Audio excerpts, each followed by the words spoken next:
Welcome to Dodgers Daily. Casey Porter here. So glad that you decided to tune in. Fans, today we have a very, very, very special guest.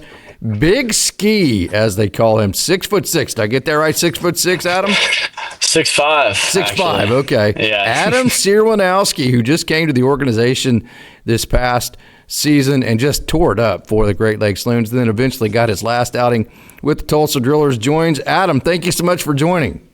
Yeah, absolutely excited to be here. Hey, I'm not very smart to begin with. I got to say, my mind's already blown. You're from South Carolina. It's not Greenville. You were born there, but you grew up somewhere else about 15 miles away. And you're a Buffalo Bills fan. Can you make sense of all this for me, please? So my family's all from Buffalo, New York. Oh, really? Yes, sir. So my mom and dad moved down to Greenville for work. Dad's a nurse, and mom worked in X-ray tech.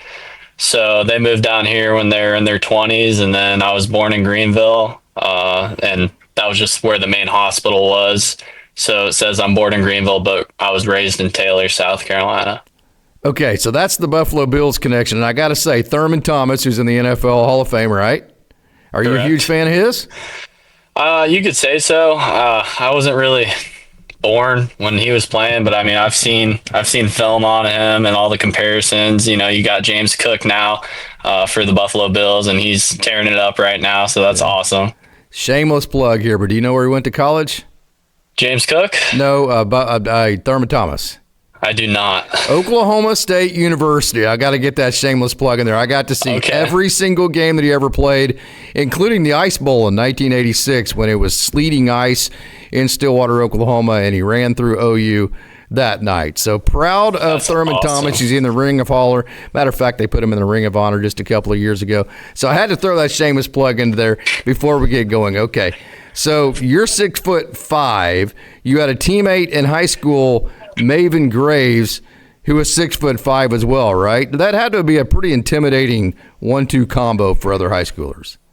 Yeah, I mean, we were both 6'5", about the same size. We both went to the same high school. We grew up together since we were 12. And you would think we were the 1-2 combo, but I was actually the third string on my high school team. So you guys were pretty good then. New. Yeah. So we had another pitcher, righty, who played varsity since freshman year, 6'7", named Brody Fowler. He recently just got drafted by the Atlanta Braves this year in the 17th round. So I was behind those two. I was the third string for my high school team all my years that I was there. So it's kind of unbelievable to think about that. Gosh. But we were pretty stacked for sure. Yeah. So I guess the way your playoffs work is that you actually have series in the playoff, not just like a tournament. Would that be correct? That's correct. There is like series of 3. Like you had regional, then whatever, conference, and then semi, and then state or something like that. So in the semi round, I don't know if it was your senior year or your junior year, you guys were in the semifinal round, the best of 3. You lost the first game, won the second game. You got the ball in that rubber match third game. The winner of that game goes to the final series. That had to be a really cool experience. Take us through that. Yeah, I mean, that was super exciting. I came into the day because we had to play a doubleheader that day. I knew I was going to be getting the ball on the second game if we pushed it to game 3. So all day, it was an early day. We drove from Taylor's all the way down to AC Flora, Columbia. So it's a 2-hour drive. And then we were there from first game was 2:00 pitch or something like that.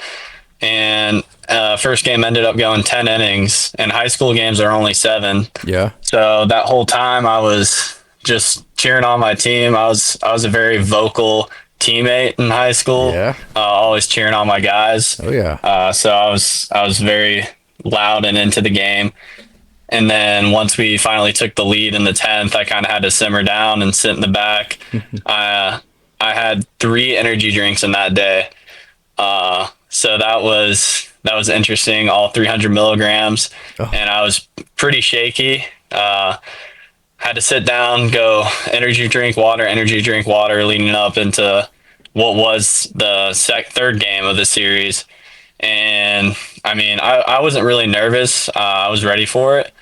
So you can ask any of my teammates, though, they would have said the opposite leading into it, because one of my warm-up pitches in the bullpen, I missed my catcher so badly. I hit a cargo container that was probably 20 feet behind our catcher. Oh, that's and awesome. You just hear a big old thud from behind the dugout. And I remember hearing it from my coaches and my teammates after that game. They're like, dude, we didn't know what to expect from you that game. All we heard was a giant thud in the bullpen, and we're like, well, Adam's getting ready. But going into the game, first inning, first batter, go 3 straight fastballs right down the middle to their best hitter, and it was 1, 2, 3 right by him. Wow. And that's when, I mean, I knew going into it, I had to be good, had to push it to 5, 6 innings. We didn't have a lot of pitching depth after the first 2 games because we had played 3 games in 4 days. So after I got that first guy out with the first 3 heaters in a row, I was like, all right, it's go time. It's gotta be so a good day. That was pretty cool. Yeah. And ended up going, I think, 4 and some change, which was unfortunate, but good for me in high school. I wasn't very good with my command, didn't really know what my fastball was doing. So 4 plus innings for me was pretty solid, and did good enough job to push us to states. The team closed out the game and we won state. We swept 2-0. First game was a mercy rule, and then the second game we came back and won. So it was pretty cool. Yeah. That will always be, no matter what you do in pro ball, that will always be one of your most special memories of all time. No doubt about that. So how did we choose South Carolina over Clemson? Got to know that. So I grew up a Clemson fan, ironically enough. My family, obviously being from Buffalo, New York, they went to tech school in Greenville called Greenville Tech. Yes. It's not a college. It's not D1. It's just people go there for school. So there was no specific college that my family pulled for growing up, and all my friends were Clemson fans from my area. So I kind of tagged along with that in first grade and stuck with it until I signed in my 12th grade year to Carolina. So the decision behind that was going into my senior year, 3 months leading up to it, I really had no interest from any Division I schools. Just kind of blew up late going into my senior year. Gained 3 miles an hour, like month by month. Wow. It was like 84 to 87, then 87 to 90. And then going into September, I topped 93. So I'm getting all these looks from JUCOs and D2 schools, but I knew that's something I wasn't really interested into doing. Like, I wasn't fully set in my mind to do that. So when I first got my phone call, I guess you can say, from South Carolina saying they were interested and offering me a preferred walk-on spot, it really drew my attention. And then I think it was the same week I got a call from the Clemson head coach, who was Monty Lee, who's now with South Carolina, ironically enough. Yeah. And he also gave me a preferred walk-on spot in the same week. So then it came down to, well, who has the better baseball program? And at the time, South Carolina had Clemson beat, in my opinion. Oh, yeah, no doubt. Well, they'd won back-to-back probably 4 or 5 years before that, yeah. Oh, yeah. It was like they had very much proven themselves to be an elite baseball team and program, and they had the facts to back it up. And from a pitching standpoint, it was better for me to go to Carolina. They recently had multiple draft picks from a pitcher standpoint, so I knew that they were capable of developing me and getting me to where I wanted to be, and which is obviously the bigs. Yeah. And that doesn't happen unless you get drafted or signed. So that was the reasoning behind South Carolina, along with the fact that they offered a physical therapy school, which was what I was going to go to college for. Yeah, so. And those physical therapy schools, they don't grow on trees. I mean, they're like very few and far between, and they're hard to get into. So that's a big pull, isn't it? Yeah, absolutely. So I think the schooling aspect that Carolina had going for them, and the fact that they had the developing for pitchers, definitely was a huge pull for me to go there. So you went from basically being a preferred walk-on to being drafted into the 15th round, and you chose the pro ball side of things. So take us through that. So going into the draft, I really didn't have any interest from a lot of teams. Truly only had interest from the Reds, very local area scout. I still talk to him this day. He's very good friends. But he was the only person that really talked to me. And when time came along, he was telling me, hey, like, your name's getting thrown around. Just want to give you a heads up. You might get drafted. So I'm sitting there, and obviously I wasn't getting drafted day one. I'm pretty much a nobody at this point. And I'm just sitting there watching it on my computer screen. The names are popping up, and the electric robot's reading off the names. Yeah. And I think it was around the 6th or 7th round.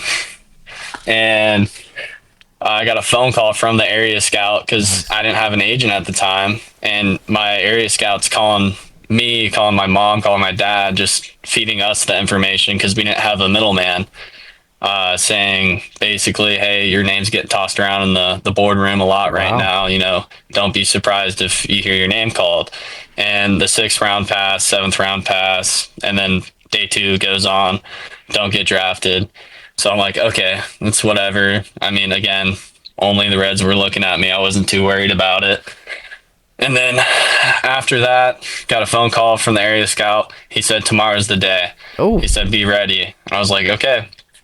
And day 3 rolls around, and I had a Legion ball game that I was supposed to start. Oh, you guys still play night. Legion? Oh, I played Legion way back when. They did away with it in Oklahoma. I'm so jealous. Yeah, no, it's definitely a good thing to be in, for sure. But I was supposed to start that night, and I'd say about an hour and a half before game time, my area scout called me. It was like the 14th round. He was like, hey, how's 125 sound? I'm like, that sounds pretty good. I'm like, what else are they offering? Well, they'll cover your college as well if you decide to go back to college. And then and there, it was just kind of a no-brainer. Yeah. It's like, I'm a preferred walk-on. The only thing I had was academic scholarship. I was fortunately smart in school, so I had that going for me. But, I mean, I still would have been paying tuition. So for the team to cover full college, room and board and all of that, that's by itself enough to draw me away from college ball. And then, I mean, the 125, it's not a lot. Majority of it's, just kind of sitting in investments. So it is a lot of money. Don't get me wrong. Yeah, 100% is a lot of money. But, you see all these round 1 and 2 guys go for millions of dollars. So 125 ain't that much, but it was enough for me to get my foot into the door of pro baseball. And it's also hard to say no and turn that down, knowing you can possibly get hurt in college ball. Sure. So I didn't want to risk it. Yeah. So here you have this organization, really the only organization that was looking at you. They give you this great deal where they would pay for your college if you go back. They give you the good deal with the 125, and so you're just so very thankful for that. But then they trade you. And they trade you to a different team. That had to be kind of a weird feeling, like, okay, well, this was my club. This is the club that stuck their neck out for me, and now they're trading me away. Was that weird for you? Yeah, I'd say so. I kind of had a hunch talking with my agents over the past 2 months leading up into the deadline for the draft.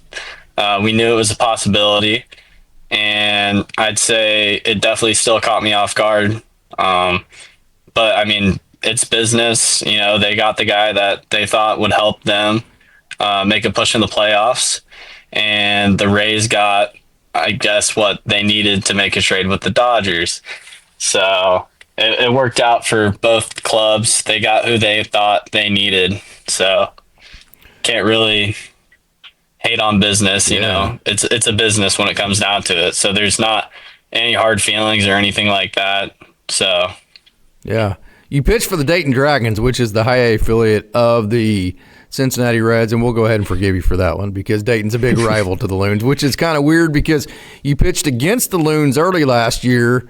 Then you pitched with the Loons, I think you got to pitch back against the Dragons. I don't know if you actually went against the Dragons, but you didn't? Okay. I didn't get to, okay, unfortunately. But how weird was that, pitching against the Loons earlier in the year and then pitching for them and being so good late? It's definitely a weird feeling. You go from one club and they're your opponents, and then you get traded and then you're on your opponent's team. You would think there'd be some sort of butting heads, maybe a little bit, maybe a little bit of drama. But when it came to the time when I walked into the clubhouse, I mean, nothing had changed. It's just guys playing ball, doing what they love with the same goal. I remember one of the first things that happened when I walked into the Loons clubhouse, Joey Vetrano. Yeah, big saw Joe. me. My back was turned to him. He came up behind me. He slapped me on the shoulders and he said, "Thank God I don't got to face you anymore. I hated facing you." So that was one of my very first reactions with one of my Loons teammates. And I mean, that's one of the best ways to describe how that relationship was built, like with all those Loons players. There was no dullness. It was just right in there. I mean, everybody's just, it's a brotherhood. Yeah, that's what it is. No doubt. And just so you'll know, I talked to Sean Coyne about your pitching coach there with the Loons about a month ago. And he said specifically Rob Hill, the pitching coordinator for the minor leagues for the Dodgers, he and Rob Hill and a couple of other guys, they got together and they're like, when they saw you pitch against them, they're like, if we ever get a chance to get that guy, we're getting that guy. So you were like their target when the trade deadline comes around. I didn't know if you know that, but that's pretty cool, isn't it? Yeah, it was pretty cool. They told me about that. Yeah. I got a call from Rob the night I got traded. It was like, gosh, it had to be 1 a.m. when I got this phone call. Yeah. That whole night was insane. But no, Rob gave me a call. He said, "Hey, man, we've been trying to get you for the past 2 years. Reds wouldn't give you up, so we had to go through a third party to get you, but we got you now, and you're a Dodger, and we're super excited to have you, and we're just ready to get to work with you as soon as possible." So it was a really cool feeling to know that I was wanted. Yeah, you absolutely were. Okay, so you get with the Loons, and, I mean, you just really just hit the ground running. I think it was your first 2 outings, maybe 11, 12 innings total. You don't give up a run. One run in your first 3 outings, close to 20 innings, only 1 run. You just really hit the ground running. Was this a momentum thing? Was it just a period of the season you were pitching well?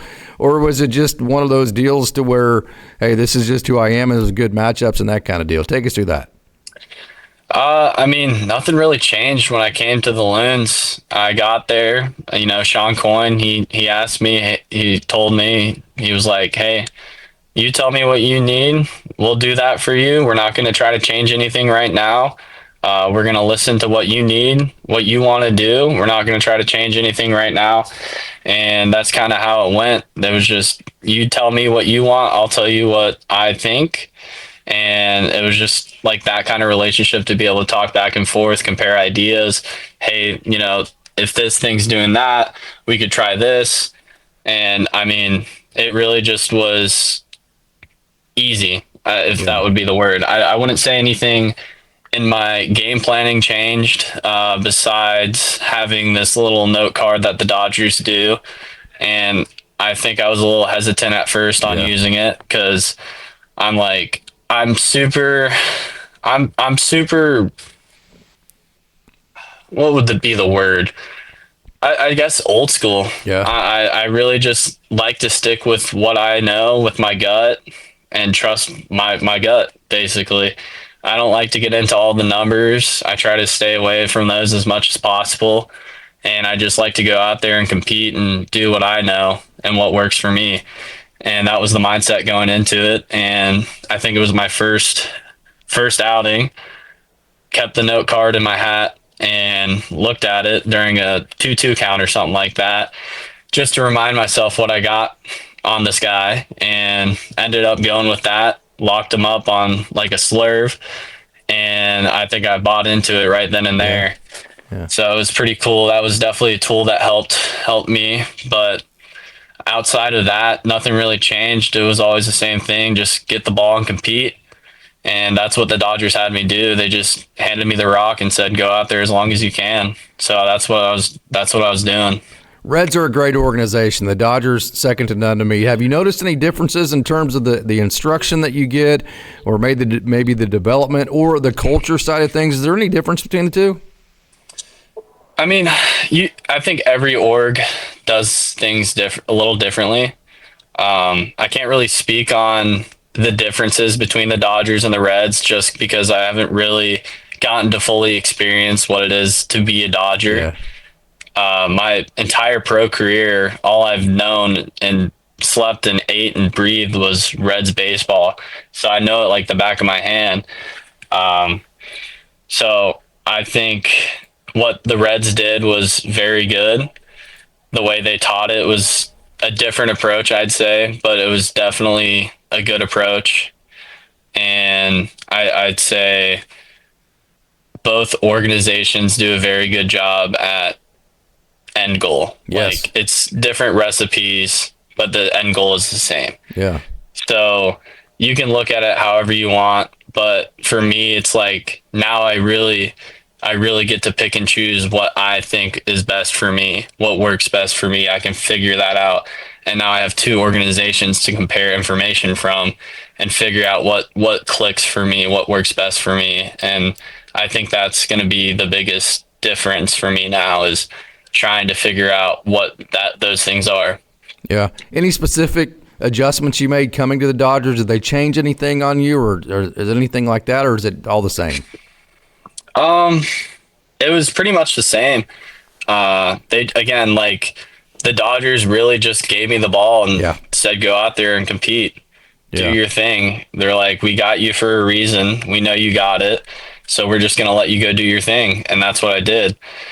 The only thing that the Dodgers are changing are introducing a harder slider. Okay. So that's what I'm working on this off season. Yeah. Fantastic. Okay, so I got to ask you, this is the number one question everybody want to know.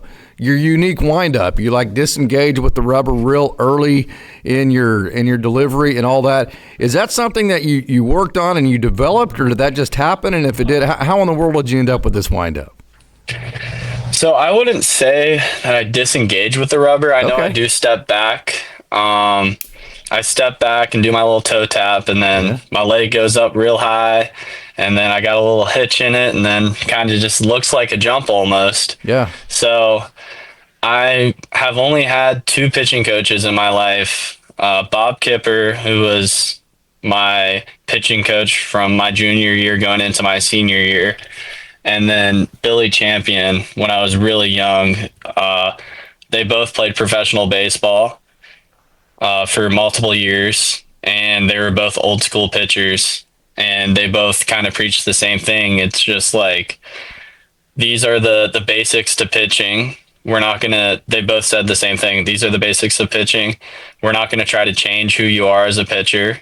Just do what feels most natural and comfortable to you, and we'll adjust it from there, but we're not going to change what you are comfortable with. Yeah. So that's kind of how the wacky windup became its thing. It's like, look, you do a very good job at getting here, so let's keep that, and then let's tweak, your arm so you can drive through with your arm, lead arm.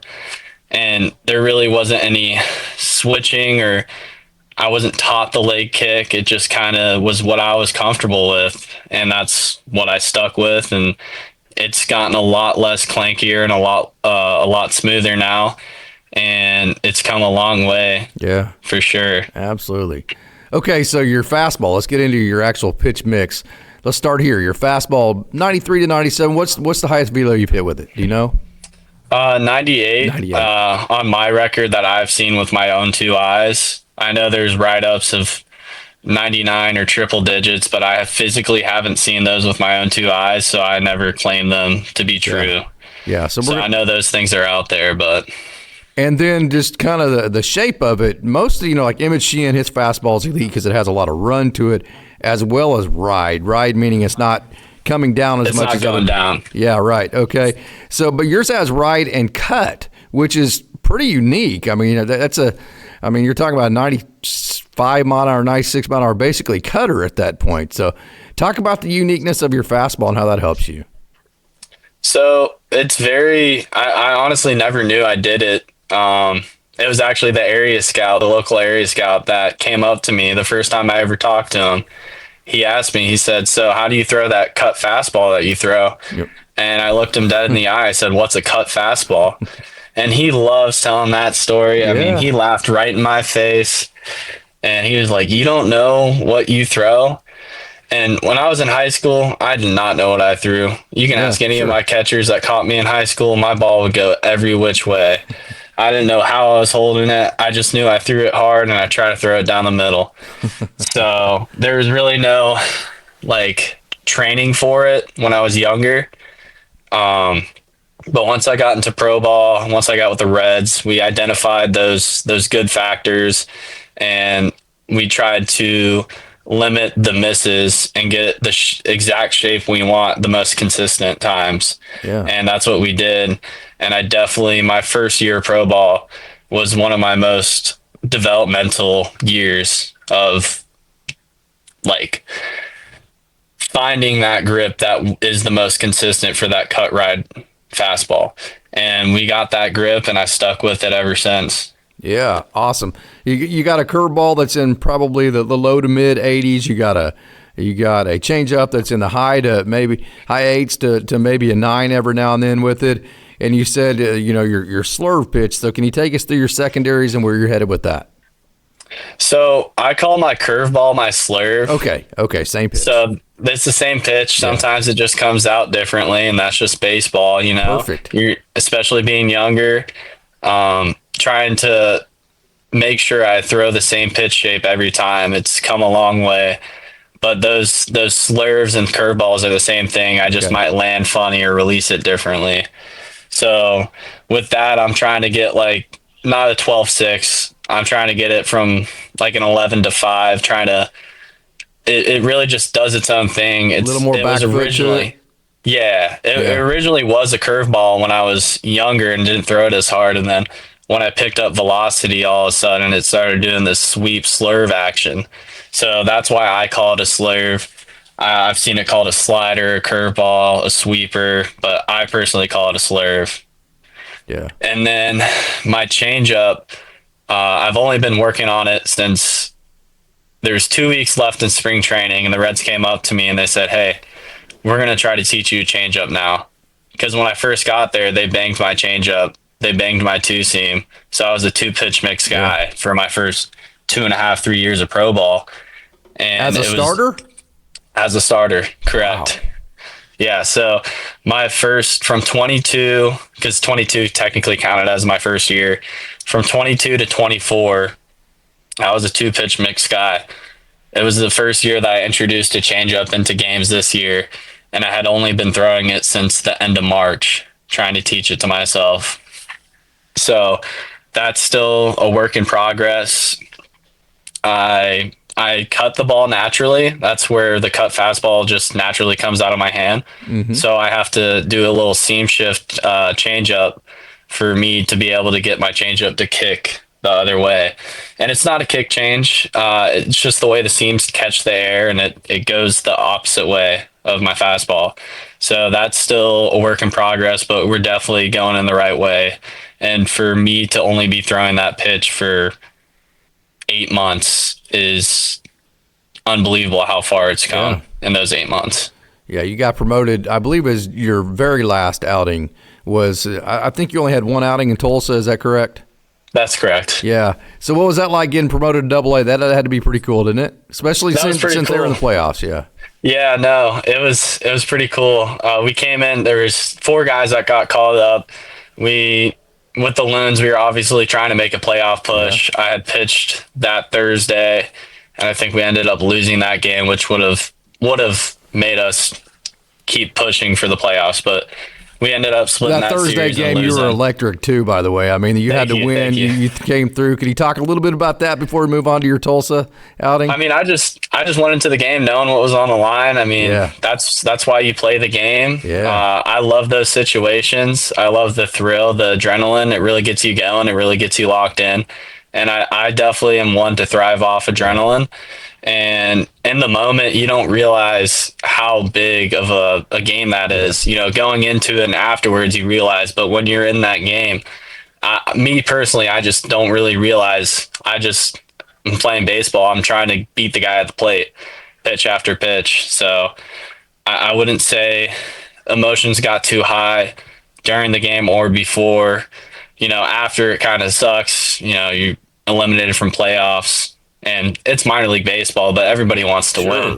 So, I mean, if you're not competing and trying to win, I don't know what you're doing. So Absolutely. And then your one outing with Tulsa, that was cool. Yeah, it was cool. Unfortunately, I was very sick. Okay. I came in to the day. I think I had a fever. I'm not sure. I never checked it, but I was definitely uneasy, unfortunately.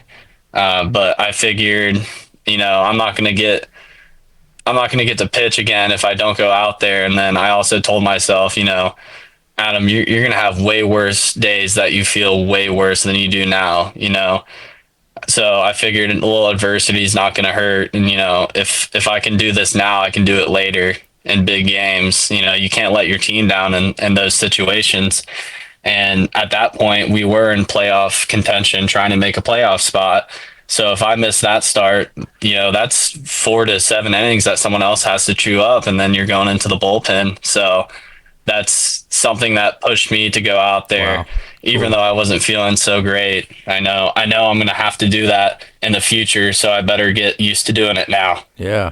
Okay, I do not have this on the question log, so we'll see how this goes. If you don't want to answer this, that's fine. But this is kind of an analytical question. You're very smart. You obviously analyze your situations. You know every single angle of them. So I think you'll probably have an opinion on this. But you're going to be Rule 5 eligible in the next offseason, which means that you're almost guaranteed to be put on the 40-man roster at that point. Typically speaking, the Dodgers, or not typically speaking, but a lot of times when a guy's going to be Rule 5 eligible in that offseason anyways, they'll go ahead and put him on the 40-man. And if they go ahead and put him on the 40-man, they give him a cup of coffee at least at the 26-man roster to bring him up to the major leagues. That's a real possibility for you. I'm not saying it will happen, but it is a possibility. It's happened with guys in the past that are in your exact situation. Is that something you think about? Do you let yourself go there? Well, I just really try to stay really level-headed when going into games, going into seasons. You know, end goal is always the big leagues. You know, that started since the day I got drafted. So it hasn't changed. You can't let that stuff get to your head. Every season's the biggest season. I mean, I've noticed that every single spring training I go into, I hear from my agents, you know, this is a big year for you. And it's year after year after year they say that. So I don't think anything's changed from previous years. It's the same plan, same goal. You know, just go out there and compete and do the best you can. And end goal is always the major league. So I really don't try to read into that stuff too much. I just try to keep on the same plane, keep a level head, and keep my feet, stay where my feet are at, basically. What are you, 21? I'm 21. Where in the world did you learn all this perspective from? Somebody had to teach you how to have this level head and all this wonderful perspective. I'm 52, and I wish I had all this wisdom that you're spitting out here. Where did you learn all this? I'd say when I grew up, I mean, I was a good kid, good family, good friends, but I think really where it took off was when I got drafted, and I was freshly 18. I mean, I was around guys that were 4 or 5 years older than me at the draft. I was living with them, and I think that really took effect on me coming out of high school, being freshly 18, not really knowing about the world. Haven't been out of the United States, so I think my draft class of 2022 with the Reds really took me under their wing and showed me like the way, essentially. Yeah. So I think that definitely had a huge impact on me, and I can't thank those guys enough. Hey, let's answer some fun questions. You ready? Absolutely. Okay. First of all, I'm going to go for the hard hitter first. I got to know the coolest pitch that you threw. Anyone? Yeah, that was really cool. Through, like, in game? Yeah, in game. Where you just kind of felt like Billy Badass as you were walking off the mound, right? It has to be, honestly, the last pitch of the immaculate inning. I think that was the one, because I knew I knew before throwing it what was at stake. And so I guess I missed this, the immaculate inning. I did not know about this. Take us through that. Yeah, so I threw an immaculate inning June 10th. I don't know. I just know it was against Dunedin. Oh, okay. And so, yeah, no, threw an immaculate inning. And I think that breaker, the slurve that I threw, was definitely one of those pitches that you're like, yeah, I just did that. And you can see in the video, I start to walk off the mound, and that's when AVS was a thing. And I don't think the umpire would have called it if there was wasn't AVS. So I kind of do a little hesitant step. I turn around, and then he's punching him, and I kept walking. But yeah, no, I think that's definitely one of those pitches where you're like, yeah, I got him. Yeah. So that was pretty cool. That's very, very, very cool. Okay, I got to ask you this too, a little bit about your teammates there at Great Lakes. Jake Geloff, who had just one of the most incredible runs you'll ever see down the stretch for the Great Lakes Loons. The dude can hit it to the moon, right? What's the most impressive thing you saw from Jake Geloff? I mean, you said it yourself, that stretch in August when I got there, he just was mashing. It was unbelievable. And it was probably a home run every 3 games. But the one that stands out the most to me is definitely, it has to be the game-winning one against, gosh, who was it? Green team. The Lugnuts. Yes. The Lugnuts. Lansing. So, yeah, that one, I mean, off the bat, you knew it was gone. And, I mean, I'm getting chills talking about it. So, no, that was definitely one of the most hype moments that I've been involved in minor league baseball for sure. And that's when I'm freshly to the team, too. And it's just crazy what baseball does to you, you know? Yeah. It's, again, like I said, it's just a bunch of guys playing baseball, doing what they love with the same goal. So, it's really awesome. Yeah. Kendall George stole 100 bases. What's the coolest thing you ever saw him? Because, you know, he does things that like, okay, well, I can't do that. I'll never be able to do that, you know, right? So well, what's the coolest thing you ever saw him do? I mean, swiping that 100th bag was pretty cool. Yeah. I mean, I was only there for, again, a month, so I didn't get to see everything.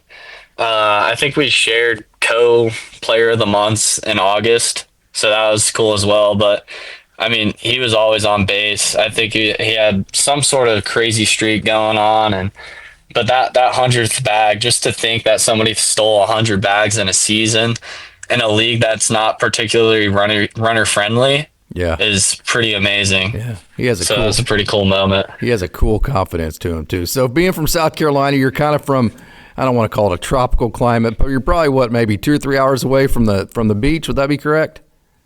Roughly. It's probably 3 to 4 from where I'm at, but yeah. Still quite a bit warmer than anywhere you go in the Midwest League, right? So what's the coldest you can remember? The coldest game? It had to be that first series at the Loons. Oh, yeah. I think it snowed one of the nights that we were there. Well, not Did they have heaters in the dugout? Thank God, yes. Okay, good. It was very much needed. I think there was 12 fans in the stadium, and all 12 of them was their kids who were in the marching band. I felt so bad for those marching band kids.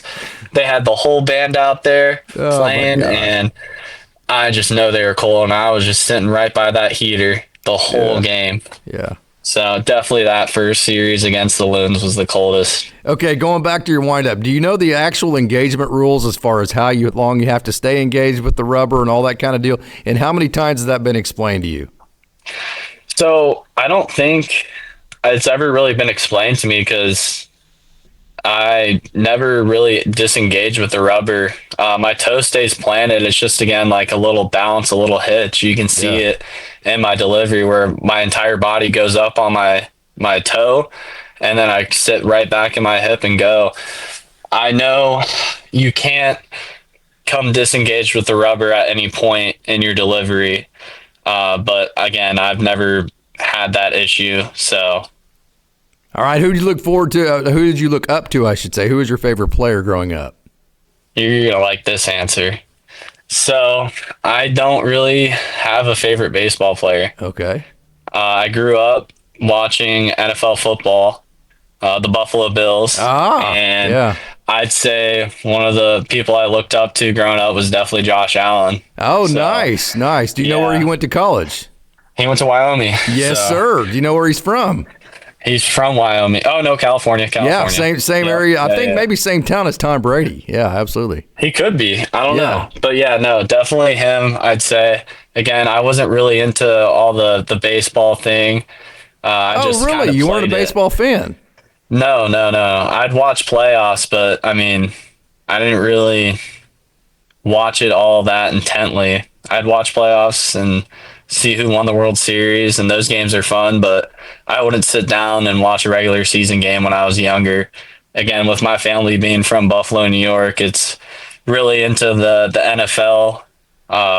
And like my family personally isn't into MLB until obviously I got drafted, and now they know everything about it. Oh, sure.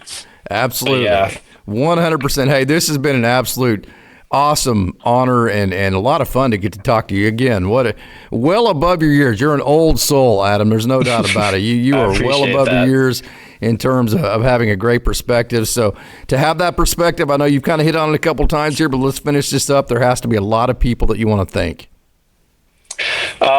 First off, I'd like to thank God. None of this is possible without him. So first off, God, my parents, mom and dad, I want to thank them. I wouldn't be here today without what they did for me growing up, all the travel ball, all the traveling, all the baseball, all the fees, all of it. It's impossible to do without them. I'd like to thank my friends, always pulling for me, pushing me to be better, believing in me and supporting me through my career now, and just always being supportive. And I'm super lucky for the friends and family that I have to be as supportive as they are. And then one more person, Ben Broody of the Cincinnati Reds. I miss you, buddy. Best roommate. And I'll look forward to see you in spring training. Fantastic. Adam, okay, before we get out of here, Serwinowski or Serwinowski? I say Serwinowski. You say Serwinowski. Okay, Coin said Serwinowski, so I changed it. I would say, so I'm going with you, man. I'm going with you over your pitching coach. Yeah, so I say Adam Serwinowski. Okay, very good. Well, that's what we're going with. Thank you so much for joining. Yes, sir. Thank you.